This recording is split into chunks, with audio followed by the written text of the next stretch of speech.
c'est Madame sans opinion. Celle qui dit oui, celle qui dit non, celle qui dit oui et non. Aujourd'hui, je vais vous donner mon avis, ou pas, sur la fête des mères. Alors oui, je sais, c'est passé. Je vous remercie. Moi aussi, j'ai un agenda Covadis. Mais ça va revenir. Et ça tombe bien, parce que je suis pour. Je pense que la fête des mères, c'est ce qui distingue l'homme de la bête. Ah bah vous pouvez faire le tour de la planète. Y a pas une seule espèce animale qui fête les mères.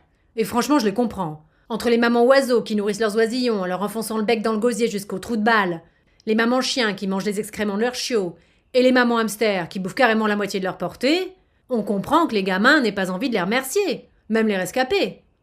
Bon alors bien sûr, chez nous aussi, il y a parfois des ratés, de la marmaille au congélo ou de la location de gosses à des pédophiles. Mais quoi qu'on en dise, ça reste des cas isolés. Alors moi je dis oui, on peut fêter les mères humaines. J'ai pas dit les marées humaines, hein. J'ai dit les mères humaines, les mères hommes quoi. Enfin les femmes. Bon bref. De là à en faire une fête nationale, faut quand même pas oublier que ce truc a été mis en place par un mec moustachu à casquette qui a parfois un peu dépassé les bornes et qui avait un certain penchant pour le côté obscur de la force. Non, je ne veux pas parler de Freddie Mercury, mais du maréchal Pétain.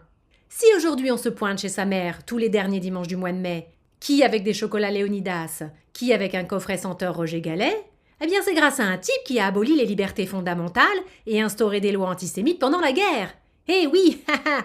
Mais pour rebondir sur l'autre moustachu, celui des costards enlamés, pas des croix gammées, j'ai envie de dire que la fête des mères pose aujourd'hui des questions que Pétain, dont on peut supposer qu'il n'aurait pas été très mariage pour tous, n'a même pas pu imaginer, commencer à envisager de se poser. Non, c'est vrai.